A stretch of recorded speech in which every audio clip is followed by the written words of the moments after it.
ዝፀንሕ እንድዩ ትጉዳይ ዝፀንሐ እዩ ትድኽመት ዝፀንሐ እዩ ሰምሃል መለስ ክትዛረብ ከላ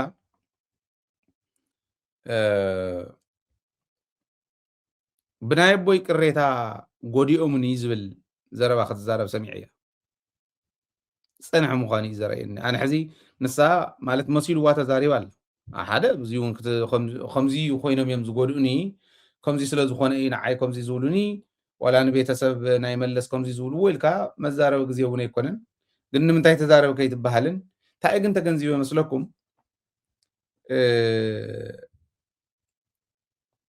ወላ ሓቂ ይኹን ትትብሎ ዘላ ካልቸር ጌርና እዮ ፀኒሕና ኢና ንባላሾ ኢና ፀኒሕና ሕጂ እውን ንባላሾ ኢና ዘለና ኣብ ምንታይ እዩ ዘሎ እቲ ዳያስፖራ ራእዩ ኣነ ተሓሳስበኒ ክንገብሮ ንኽእል ነገር ኣሎ ተወዲብና እንተ ንኸደገን ውሽጢ ንሕዚ ነቲ ሰራዊት እታ ተድልዮ ድጋፍ ተንገብረሉ ነቲ መንግስቲ እታ ተድልዮ ድጋፍ ተንገብረሉ ተንዘድልያ ነቐፌታ ከዓ እንተ ንገብረን ብእዋነን ኣቦተ እንተ ንገብረን ክንጥቀም በረይን ጉዳይ ሕዝቲ ሕቶ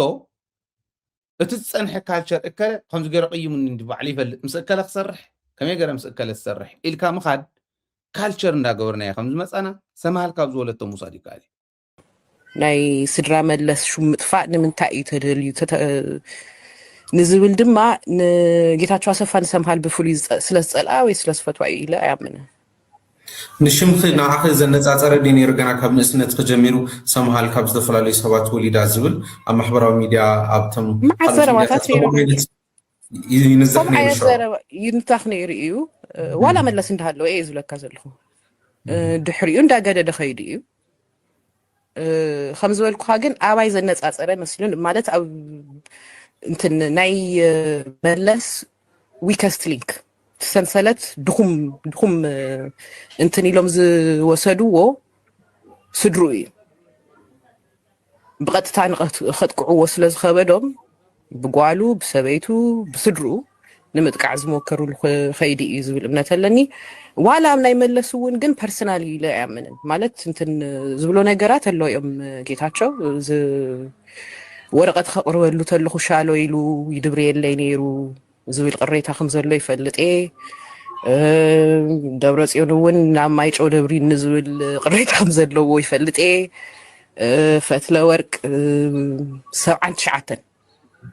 79 ሕሰቦ ብዘይ ግባብ ገምጊሙኒ ወዲ ዜናዊ ዝብል ቅሬታ ከም ዘለዋ ይፈልጥ እዚ ኩሉ ቅሬታ ሰብሓት ክንዲ ሰብሓት ወደይ ወሊፁኒ ኢሉ ዝቐንእ ሰብ ኣሎ ኢለ ኣያምንን እዚ ብናይ ግሊ ክኸውን ይኽእል እዩ ካብኡ ንላዕሊ ግን መጥቃዕታ ዘድለየ ነቲ ልምዓት ስለ ዘይደለዩ ነቲ ሓሳብ ስለ ዘይደለዩ ነቲ ሓሳብ ክትፍኡ ስለ ዝደለዩ ናብ ከምዚ ዓይነት ኩነታት ንክንኣቱ ስለ ዝደለዩ ሕጂ ሰምሃል እዚ ኢላ ብርግፅ በቲ ሓደ ገፅ እውን ካልኦት ፅቡቃት ነገራት ዝበለቶም ኣሎ ንሶም ክንምለሶም ኢና እታ ኣነ ዘተሓሳስበኒ ግን እዚ ሕጂ ቀርቂሮም ከም ዓፅሚ ከም ዝቀርቀረ ከልቢ ናይ መለስ ቀይሚ ሒዞም ዝኸዱ ሰባት እንተሃልዮም ተጋጊዮም መለስ ክበፅሕዎ ይኽእሉ ዋላ ሞይቱ እውን እዩ ዝበልፆም የለን መለስ ግን ዕድመ ልክዖም ሰሪሖም ክበፅሕዎ ናብ ዘይኽእሉ ደረጃ ዝበፅሐ ሰብ እዩ ክሓልፍ ከሎ ናይ ውድድር ጉዳይ ግን ኣይኮነን መለስ እኮ ሓደ ትግራይ ዝግለፀሉ ህዝቢ ትግራይ ዝግለፀሉ ጅግንነት ተጋሩ ዝግለፀሉ ብቕዓት ተጋሩ ዝግለፀሉ ሓደ ጅግና እዩ ነይሩ ዓለም ዘኽበረቶ ሰብኣይ ጻድቃን መፅዮ እዚኣ ቁጢጥ ስለ ዝበለ ናይ መለስ ጅግንነት እንድሕሪት ክመለስ ኣይኽእል ብስሩዕ ማለት ክንገብሮ ዘይንኽእሎ ነገር ንምንታይ ትፅዕሩ ይገርመኒ ናይ ጻድቃን ጉዳይ ንርኢ ናይቶም ሕዚ ዘለዓለቶም ናይ ሓቂ ጌታቸው ኣሰፋ እውን ወረቐት ፅሒፈሉ ከለኹ ሻለው እዩ ኢሉ ይምልሰለይ ነይሩ ኢሉ ተቐይሙ ንስድራ መለስ ብድል እንተኮይኑ ተጋግዩ ንመለስ ክበፅሖ ይኽእልኒ ሕዚ ሓደ የለን ዝወዲ ቶም ስድራ እንታይ ገበሩ ካልኣይ ናይ መለስ ሌጋሲ ናይ መለስ ኣካይዳ ብደንብ ጌርና ኢንቨስቲጌት እንተጌርናዮ እንተተማሂርናሉ ኢና ክንሳገር እምበር ንመለስ ኣበሳታት ክተውፃሉ ስለ ዝፀዓርካ ኣይትረኽቦን እቲ ሰብኣይ ጅግና ኮይኑ ሓሊፉ እዩ ሓየሎም ከም ዝበሎ ጅግና ማለት መን እዩ ኢሎሞስ ካብቶም ጀጋኑ ሓደ ኢኻ እሞ ጅግና ስግለፀልና ገለ ኢሎሞ ኣነ ጅግና እየ ኢለ ይኣምንን ምክንያቱ ገና እየ የወዳእኹን ጅግና ማለት እከለ ኢለ ክነግረካ እውን ኣይክእልን ቶም ዝሓለፉ ግን ከልዕለልካ እዩ ምክንያቱ ጅግና ማለት እስካዕ ዕለተ ሞቱ ህዝባውነቱ ፍፁም ዘይከሓደ ማለት እዩ ኢሉ ምክንያቱ ብሂወት እንተሃሊኻ ክትጋገብ እውን ከም ትኽእል ስለ ዝፈልጥ ከመይ ዝበሉ ብሉፃት ከም ዝነበሩ ዞም ሰባት እዚኦም ትሪኢ ኣለኹ መለስ እውን ከምኡ መለስ ብጅግንነት ዝሓለፈ ሰብ እዩ ጎደሎ ይነበረን መለስ ክንብል ኣይንኽእል ሰብ እንድዩ ኩልና ጎደሎ ኣለና ከመይ ገርና ኢና ግን እቲ ናይ መለስ ደረጃ ክንትክኦ ንኽእል ኢልካ ክንዲ ምሕሳብ ንመለስ መርሚርካ ኣካይዳ መለስ መርሚርካ ኣብቲ ፀጉዑ ዝነበሩ ሰባት ስለ ዝኾኑ ህዝቢ ትግራይ ከመይ ገርና ከምኡ ጌርና ነሳግሮ ዲፕሎማቲክሊ ንዝገጠመሉ ኩሉ ዝስዕር ዝነበረ መለስ ንምንታይ እዩ ኣብ ውሽጢ ዓዲ ናፍቲን ፈርገፅገፅ ንዝብሉ ንኩሎም ዘርክበሎም ዝነበረ መለስ ንምንታይ ሓደ ሰብ ኮይኑ ብቑዓት ነይሮም እዮም ትክክል በዓል ስዩም ዝመስሉ ኣብ ጥቕኡ ነይሮም ብቑዓት ናብ ጥቓ ቅሪብካ ነቶም ካልኦት ከመይ ጌርካ መሪሕካ ከም ዝኽየድ ንመለስ መርሚርካ ክርከብ ዘለዎ ጉዳይ እዩ ኣብ ክንዲ ንሱ ናብቲ ሕዚ ትብሎ ዘላ ተኣትዩ እንተኮይኑ ጌጋ እዩ እንታይ ገይረን እዚአን ያተን እኮ ናይ ኣቦአን ፍቕሪ ከይምገባ ንዓዱ ኢሉ ፍቅሪ ኣቦ እንተይፀገባ ዝጠለመን እየን ዝኸደን እየን ተደግፈን እዚአን ደጊፍካ ሰብ ትገብረን ኖርማል ጀጋኒ እየን ግን ደጊፍካ ውዕለታ ትኸፍል ኣነ ከምኡ መበሉ ዋላ ይገበር ግን እቲ ሕዚ ትብሎ ዘላ እንድሕር ኮይኑ ጌጋ እዩ ቀይ ምሒዙ ናይ መለስ ቀይ ምሒዙ ዓዲ የጠፍአሎ ኢልና ንፃድቃን ኩሉ ትግራዋይ ተቐይምዎኒ ሕዚ ጌታቸውን ሳሞራን ብምባኣሶም ትግራይ ናብ ጨፍጫፍ ዝበፂሕ ሓይልና ስለንሓስብ እንዲና ንሳሞራ ተንኣፀ ጌታቸው ምስ ዝወጊኑ ዘይሩ እዩ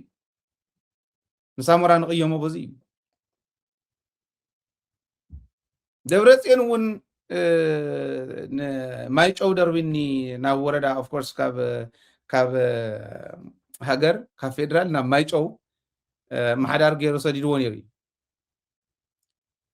ፈትለ ወርቁ እንተገምጊመ ነይረ ኢላ 79 ማለት ተይተወለዳ እናሃለዋ እዞም ቆልዑ እዚአን ማለት እዩ ክኸውን ከምኡ እንድሕር ሃልይዎም ቀይ መቐርቂሩ ይኸደሎ እንብሎ ፃድቃን ቀይ መቐርቂሮም ይኸዱ ኣለዉ ማለት እዩ ንኣርሞም እዚኦም እውን ከይተኣርም ግን ኣብ ኩሉ እዩ ኣብኣቶም ጥራሕ ከይመስሎም ከም ህዝቢ ዝኾነ ሕማም እኒሄ ይቅርታ ግበርለይ ኣነ ደፍሪ ኢለ ስለ ዝልዕል እውን ካሊእ ከይመስለኩም ዝኾነ ፀገም እኒሄና ከም ህዝቢ ክቕረፍ ዘለዎ ዓብይ እኒሄ ፀገም ኣብዛ ሕዚ እዋን ኮይናስ ኣነን ደብረፅዮንን ተተባኢስና ከላሽናል ዕለም ምቅላሰይ ክገድፍ ድየ ሃይለና ትግራዋይነተይ ኣብ ትግራዋይነተስ ሓቢርና ይንቃለስን ዳያስፖራ ትግራይ ከምቲ ናይ ትማል ደሎ ውዳበታት ኩለን ወፃእ ዘለዋ ከምቲ ናይ ትማል ደለዋ በዓል ኣሉላ ትማሊ ካሊእ ነይሮም ሎማዓንቲ ብርግፅ ኢምፓክት ዝፈጥሩ ሰባት ኣይኮኑን ካብ ዘረባ ሓሊፎም ትካል እውን ክመርሑ ዝኽእሉ ሰባት ኣይኮኑን ትካል ተዋሂብዎም እውን ዘፍረሱ ሰባት እዮም ኣብ ምንታይ ደረጃ ከም ዘለና ግን ሕሰብዎ ኣበየናይ እንታይ እንተሰሪሕና ኢና ከም ህዝቢ ክንሳገር ንኽእል ክንሓስቦ ዘለና እዚ ይመስለኒ ኣበየናይ እንታይ ጎዲልና ዘሎ እሞ ንዕኡ መሊእና ክንሳገር ንኽእል ክንሓስቦ ዘለና እዚ ይመስለኒ እዚኦም ሓሲብና ክንቃለስ እንተዘይክኢልና ናብ ጋዶ ኢና ንኣቱ ዘለና ኣደዳ ፀላእቲ ኢና ንኸውን ዘለና ኣብይ ኣሕመድ ይጥቀመሎም ኣሎ ኮ ነዞም ሕዚ ክሳዕ ሕዚ ትሪእዎም ዝነበሩ እዚኦም ፀገም እዩ ዓበይቲ ሰባት ኣለውና እንዶም ሓደ ዝሕጉስ ዜና ናይ ተወልደ ገብረ ማርያም ናይ ኢትዮጵያ ኣየር መንገዲ ስራሕ መካየዲ ዝነበረ ብዙሕ ሽማሽም ከውፁ በሊብሉ ነይሮም ግን ሕዚ ቀሪፍካ ዘይተቐርፎ ጅግንነት ዘለዎም ሰባት ኣለዉ ባይዝወይ ሕዚ ንተወልደ በሊሎም እዮም ክሕምቕዎ ማለት ናይ ኢትዮጵያ ሚድያታት በቲ ሓደ የውፅዎ ግን ተወልደ ማለት ሰሪሕዋ ዝኸደ ስራሕ ማለት ስለ ዝኾነ ንተወልደ ክሕምቕዎ ይከኣሉ ተወልደ ብዝኸድ ዓዲ ኣሜሪካ ይኹን ኣውሮፓ ይኹን ኣውስትራልያ ይኹን ኣብ ካሊእ ዓዲ ንዕኡ ሃይር ክገብር ንዕኡ ክቐፅር ዘይደሊ ካምፓኒ ኣየር መንገዲ የለን ሕዚ ዜናታት ሪኢኹም ትኾኑ ናይ ፓኪስታን ኣየር መንገዲ ሓፂውዎ ኣሎ እንደውም ልዑል ግምት ካብ ዝሃቦም ሕፅያት ሓደ እዩ ተፅቢት ይገብርሉ በጃ ካይብልዎ ይልምንዎ ሎቢ ይገብርዎ ከም ዘለው ብዙሓት ሚድያታት የውፅ ኣነ እንታይ እዩ ዝሕጉሰኒ ይመስለኩም ወዲቕና ይንወድቕን ተወሰኑ ከምዚ ዝበሉ ሽማት ክኾኑና ዝኽእሉ ነቲ ዓዲ ክፅውዖ ብዝኽእሎ ደረጃ ከፅውዑ ዝኽእሉ ሰባት ኣሎ ዝድለዩ ቴድሮስ ወድሓኖም ናይ ዓለም ትካል ምምርሑ ናይ ትግራይ ክብሪ እዩ ይሰርሕ ዶ ቴድሮስ ኣይሰርሕን ከስርሕ ዝኽእል ኩነታት ክፈጥረሉ ዘለዎት መንግስቲ እውን እዩ ትግራውንድ ከምኡ ክፍጠር ኣለዎ ንሱ እውን ባዕሉ ከምኡ ዝበለ ግራውንድ ክፈጥር ክኽእል ኣለዎ ክሕግዝ ኣለዎ ከይብሉ ንዝብል ትግራዋይነት እንድሕሪት ክመልሰና የብሉ ቴድሮስ ክሕረ ከሎ ተወልደ ክሕረ ከሎ ናይ መለሽም ክለዓል ከሎ ናይቶም ጀጋኑ ካልኦት ክለዓል ከሎ ንዓና ከኩርዓና ክኽእል ኣለዎ ጀለሲ ይኩንን ክፈጥር ዘሎ ኦፍኮርስ ፖዚቲቭ ዝኾነ ኣውንታዊ ጀለሲ እንተኮይኑ ከምኦም ዝበለ ታሪክ ዘለዎ ወለዶ ኮነ ኣለዎ ኢሉ ኩሉ ከምኡ እንተኮይኑ ፅቡቅ እዩ ፅቡቃት ኣለውና ክብለኩም ደልየ በቲ ሓደ ገፅ ግን ፀላእቲ ኣትዮም ንክላገፁልና ቦታ ንኸፍት ኮይንና እንድሕር ተረኺብና ኣብ መንጎና ዘሎ ረኽቢ እንዳሓርፈፈ እንተኸይዱ እንዳወደቕና ኢና ንኸድ ከም ህዝቢ እንዳወሓድና ኢና ንኸድ ከም ህዝቢ ተጎዳእና ኢና ንኸይድ ጉድኣትና እቲ ሕዚ በፂሕና ዘሎ እውን ናብ ናይ ዓለም ለኸ ሕጊ ክንዲ ምብፃሕ ነንባዕልካ እንዳተናቆትካ ምኻድ ክፈትሖ ይኽእልን ዝብል ከም ደልየ ናይ ኣክሱም ጉዳይ እውን ውሰዱ እቲ ወንጀል እናኸረረ ንኸይድ ዝገበርዎ ባዕሎም ቶም ቦታት እዮም ጥይት ተተኪሱ ኢሎም ክትትሉ ብዝተወሰነ መልክዑ ከቕርብ ሞኪረ ነይረት ማለት ፖሊስ ኣውፅኡ ፖሊስ ታ ኢሉ እዚዩ ዋርድያ ይተኪስዎ እቲ ጥይት ዋርድያ ተተኮሰ ናብ ዝኾነ መንደቕ እንታይ መፅይዎ ይተኪስ ዋርድያ ይፃረሎ እዩ ነገር ግን ናብ እከለ ተተኪሱ ንእከለ ታርጌት ዝገበረ እዩ ነይሩ ኣብ እከለን ታርጌት ዝገበረ ጥይት ተተኪሱ ተባሂሉ ሓሶት ክንዛሕ ከሎ ኖ ኣብ እከለን ሓሲቡ ተገበረ ይኮነን ዋርድያ ዝተኮሶ ንእከለ ሓሲቡ ተኪስዎ ፀላእ ተኪሱልና ኢልካ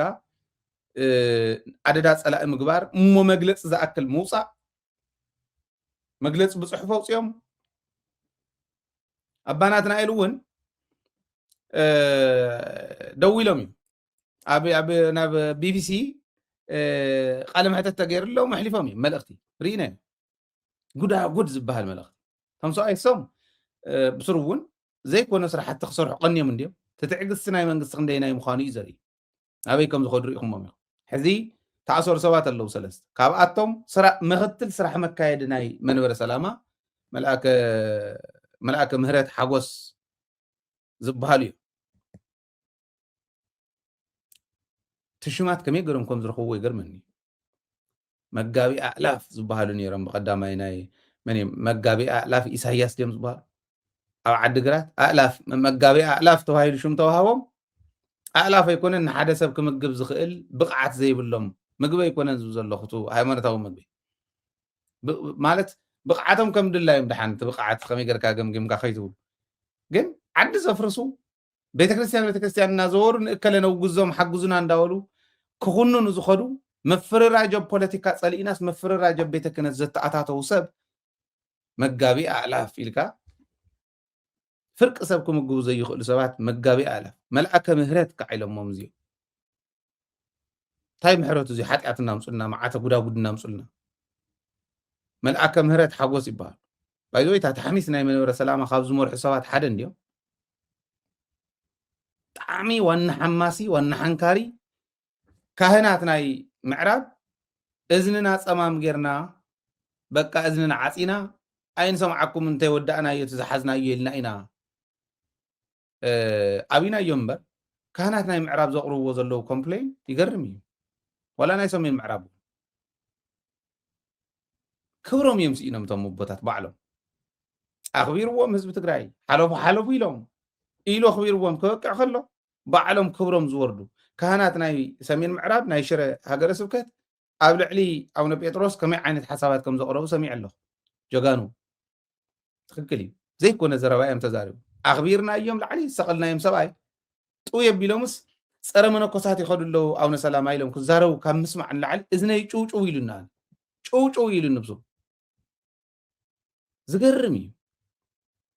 تناي من ورا سلام أخع حزي دنايت إيه تتوكس بحال زلو تتيت تتوكسنا من دقي بوارديا إيه تتوكس أنت توهيلو نسلام من دقس لزخنا نعين كلني تارجت غيرو نيرو كلب مين لين كل تارجت زقبل إيه توهين أو نعرقاوي تارجت تغير أو نتنايل زولو وزنوري أبونا إلكا ختصو أبونا بحالو أون زي وقع ما أتكوينهم رقيبية ما I'm sorry هايلة أزي سلازور كوز قيام سام تحليو أفنش يركبو أنا نحمق يزولو أكافان بما مقاشة روكيت ما درجة يتشالم يلملس بعديلا أصبي أصل تصوع هو روكيت قبراي كلن بعديلا ودي قومينا رقيبني تلا علمكم الله سيقولوا دو زنورم كبركم الله سيقولوا دو of course يكرت علم يملس بتحزني خايجن اتمزل أخوهم زلوا مهابر قدسان ون عين وربومن كتقوم لهم بر نقدم كاب محبرسو كاي خات كاب محبرسو كافتو كونستنسي يزبحال خات نصلو نزغونه سب كافت دغافي يزبحال نصيلكا كاو مسنصله تلا اختلو دحر اتتلا خيد زبدلو يبدل انتيلو انت فليطو اتخلو خز دليون تلا خو صحل دحر زي كيلو دحر فيا يبلو غحافي غاون دحر زل محبر قدسان كمزي اغير خصاوتلهم كله تلا اخت غيرو تمسويا أخينهم كفكر خلوا أما تصاومون جيجا من وارو كنمرمر غيرنا جيجا إني ناي بزح نجر كنبل نخلينا كبدي صرّي لنا زحزنا يا بزح حزي كعين هزب زملت نجر سلازي اللي تقصيرهم اللو نعربيهم تقصيرهم زلوا تناي زم ملاك مرت حقوس بحال نعرب قصيرهم اللو بوليس كتصنع يخ مرمر بوليس تايت شرورو تقول اللحظي عين نايدومو زفلالاي سلازنورم قال مال نايدومو زفلالاي كم أنت غير ومون نفتوار دي أخ زاورو عندهم زخور زلوا نحنا نشتي مردات اللاتنا أو زخونه بوليس كيدو صنعو مرميرو ناي وعل من قدس كعز خير هنا العلن مغنياتو حق زحازو سلا زي اللعب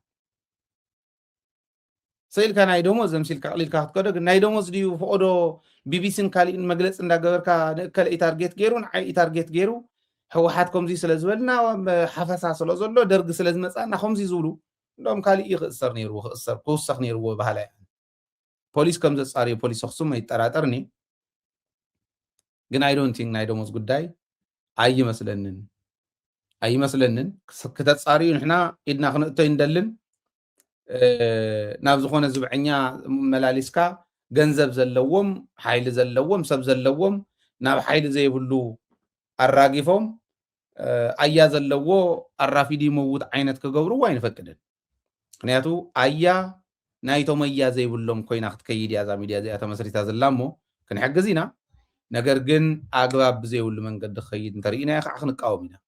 ህዝቢ ክነፍልጥ ኢና ክብል ደልየ ጌጋ እዩ ብስርቱ ዝኸድዎ ዘሎ ክነፃሪ ኢና ኢሎም ኮሚቴ መዲቦም ናይቲ ኮሚቴ መራሒ ኣውነ ጴጥሮስ ባዕሎም ነቲ ጉዳይ ዝቃወምዎ ዝነበሩስ ነቲ ዝቃወምዎ ዝነበሩስ ክምርምሩ መርማሪ ኮሚቴ ክምደብ ከሎ ኣውነ ጴጥሮስ ክመርሕዎ ኢልካ ዝምደብ ሊቃውንቲ ዶ የለውን እዮም ናይ ግድን ኣስኬማ ዝደፍአ ድዩ ክምርምሮ ዘለዉ እዚታት ጌጋ እዩ ውድቀት ከም ህዝቢ ንወድቕ ኣለና ከም ህዝቢ ኢና ንወርድ ዘለና ንሱ ስለ ዘተሓሳስበና ኢና ኣብዚ ከቢልና ክንልወጥ ከም ምኳንና ይጠራጠርኒ ምክንያቱ ክበዝሕ ከሎ እቲ ህዝቢ ክመርሕ ዘለዎ እቲ ክመርሕ ዝግባእ እዩ እቲ ህዝባዊ ዕላማ ዝተረድኦ እዩ እከለይ ምርሓኒ ኢሉ ዝወፅእ ህዝቢ ክመፅእ ይፅባሕ ንጎ ኣይትጠራጠሩ እዚ ኣሚንና ኢና ንቃለስ ተስፋ ቆሪፅና ይንፈልጥን ተስፋ ዘቁርፅ ነገር እውን ኣይኮነን ክእረም ዘለዎ ክእረም ስለ ዘለዎ እምበር መንግስቲ ትግራይ ከዓ ኣነ እንደም ዘድነቕዎ ሓለፍቲ መንግስቲ እዮም ኣማኒኤል ቃል ብቃል ዝፀሓፋ ታሸዓታ ጉዳይ ምስ ተባሃለት እታ ናይ ኣክሱም ትበሃል ዘላ እስካዕ መጨረሻ ጫፍ ከይድና ክንፃርያ ኢና ፍትሒ እውን ክረጋገፅ ኢሉ ናይ ፍትሒ ሓላፊ ናይ ፍትሒ ሴክተር ምክትል ፕሬዚዳንትን ናይ ፍትሒ ሴክተር ሓላፍን እዩ ኦኬ ደን እዚኣ ክንሪኣ ኢና ሓሲ ባዕሉ ፅሒፍዋ እዩ كم ذا صاري واي ترى بوليس ونصبو يخيلو طرح انت انا تفرح نت بوليس ازيرهم ايا زي بلو كيقف ددا ايا زلو ورافي دي موت كيتخون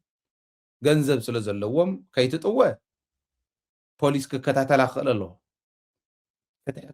ክእል ኣሎ ብስሩ እቲ ዕላማ ደርጊ እዮም እዚኦም ሓፈሳዶ ካልኢዶ ዘበሎም ቶም ሰብኣይ ኣብ ዘይናቶም ሃገረ ስብከት ይባይ ብዛዕባ ዘይናትካ ሃገረ ስብከት ምዝራብ ኣብ ቤተ ክህነትና ኣብ ሕገ ቤተ ክርስቲያን ኣሚን ናይ ዓዲ ሃገር ምድፋር ማለት እዩ ስለ ምዕራብ ትግራይ ኣይኮኑን ተዛሪቦም ስለቶም ዝኒው ተፈናቀልቲ ኣይኮነን ተዛሪቦም ተፈናቀልቲ ተወሲዶምኒ ኣይኮነን ኢሎም ከምኡ እንተዝብሉ ደስ መበለ ዋላ ድሓን ከምኡ ይበሃል እዩ ዋ ቀልጢፎም ፈጢኖም መበለ ናይ ምዕራብ ትግራይ ናታ ሃገረ ስብከቶም ኣይኮኑን ባናትና ኢልኩም ኢሎም ናይ መቐለ ሃገረ ስብከት እዩ ስርዓት ዘይብሉ ካብ ሕገ ቤተክርስትያን እውን ዝወፀ ኣይናቶም እንተ ሃገረ ስብከት ምኽሪ ክህቡ ክእሉ ነይሮም ኮነ ኢሎም ሕዚ ከዓ ቀልጢፎም ከይዶም እታ ጉዳይ ምስ ተፈፀመት ዋርድያ ፈፂምዋ እንዳሃለወ ክትኮስ ሓዲሩ ከም ዝባዶ ንዓይ ታርጌት ዝገበረ ንእከለ ታርጌት ዝገበረ ከምዙ ኢልካ ምቕማጥ ጌጋይ እዚኣ እውን ክትምርመር ኣሎ ማንም ንማንም ፈሪሑ ዝገድፎ የለን ሕጊ ዝመሓድሮ ብሕገ መንግስቲ ማዕረ ኢና ከለና ከለ ጣልቃ ይኣቱ ነው ይባል መንግስቲ ዘመሓድሮ ነቲ ቤተክርስትያን ይኹን ነቲ ካልእ ይኹን ኣብ ቤተ ክህነት ኣትዩ ግን ሃሌሉያ ኢልካ ጀምር ቅዱስ ቅዱስ ኢልካ ጀምር ኢሉ ክብለይ ይኽእልን እምበር ጣልቃ ዘይምእታው ማለት እዩ ፍለጥዎ ተረዲኡኹም ምርሑ ስለዚ ኣግባብ ክንሕዚ ዝግባአና ዝብል እምነት ኣለኒ ክንሳገረቱም ሰብ ከም ህዝቢ ክንሳገር ንሕሰብ ሓድነትና ነፅንዕ እከል ሓወይ ስለ ዝኾነ ዘመደይ ስለ ዝኾነ ወይ ብዓዲ ሕማም ስለ ዝረኽቦ ወይ ብዓዲ ስለ ዝቐርበኒ ንዕኡ ኢደይ እንተውፅአ ንዕኡ እንተደጊፈ ሎማዓንቲ ምስ ካሊእ ክትገጥም ከለኻ ንዕኡ ዝቐርበኒ እንተኮይኑ ከዓ ኣነ ኢደይ ከውፃሉ እየ በዚ ሓደ ገፅ ከዓ ማለት እኒ ኣየዋፀናን ናብ ሓድነትና ንመለስ ቀሪብና ከዓ ኢና ፅባሕ ንጎ ተሓፍሪ ኢኹም ምዕራብ ትግራይ ምስ ተተሓዘ ሰሜን ምዕራብ ምስ ተተሓዘ ትግራይ ነፃ እንዳኾነት ናብ ሃገርነት ክትከድ ከላ ሎሚ ኣፍታ ኢድኩም እንተድልየላ ሓገዝኩም እንተድልየላ ሓገዝ ዘይምግባርኩም ፅባሕ ንጎ ከብክየኩም እዩ ክሕፍረኩም እዩ እንተይሓፈርኩም እታ ኣስተዋፅኦኩም ግበሩ ኩለን እጀምና ንግበር ንዓይ ንሃይለ ዝጋገ እንተሃልየ ዝተኻኽል ንኣብነት ሃይለ ይፃረፍ እዩ ይብል ከምኡ ይብል ኣነ ፀርፈይ ይመስለኒ ሽሞም የፅኦ ባንዳ ይብለኒ ባንዳ ኦኬ ንሓሳቡ ሓሳዊ እየ ዝብሎ ፈሽላኹ እንተኮይኑ ፈሽላኹ እየ ዝብሎ ኣንታ ፀሪፍካዮ ይትፃረፍ ይብል ሰብ ኦኬ እዚ እንተዘይጥዕሙኩም ከርፎ ቀል እየ ፀገም የለን ትግራዋይነት ፈተና ክኾነ እየን ዝብል ግን ኣይሓልፎን ፀርፈ ኣይኮነን ፀርፎ ከምቲ ሓዚ ዘቃልዓ ዘለኹ ከቃልዑ እየ ፀገም የለን ሃይለ ክእረም ኣብ ዝግብኦ ክእረም ንቡር እዩ ሰብ ክጋገ ኤክስፔክትድ እዩ ዘይእረም ሰብ ክኾን ከሎ እዩ ፀገም ዝኸውን ኣገላልፃ ፀገም እንተሃልይዎ ሃይለ ናይ ሃይለ ዘምፆም ዘሎ ሓበሬታን ሃይለ ዘምፆ ዘሎ ኣይድያን መሓዝ ኣዊኳስ ነተን ቃላት ንሰን ክትኣሪ ትውዕል እንተኾንካ ንሃይለ ክተስተኻኽል ፀገም የለን ንሃይለ እታወት እዩ ፅቡቕ እዩ ክስተኻኸል እየ ዝደሊ ነገር ግን እቲ ዋና እቲ ዘቕርቦ ዘለኹ ሓሳብ እዩ ዝመስለኒ ሃይለ ብዙ ከፊለ ይነብረልካ ስለዚ ንናይ ባዕልና ኣስተዋፅኦ ጌርና ዓድና ነሳግር እዚኣ ተዋፀና ክብል ደለየ ናይ ግድን ከዓ ስለ ዝኾነ እዩ ንገብር ዘለና እሞ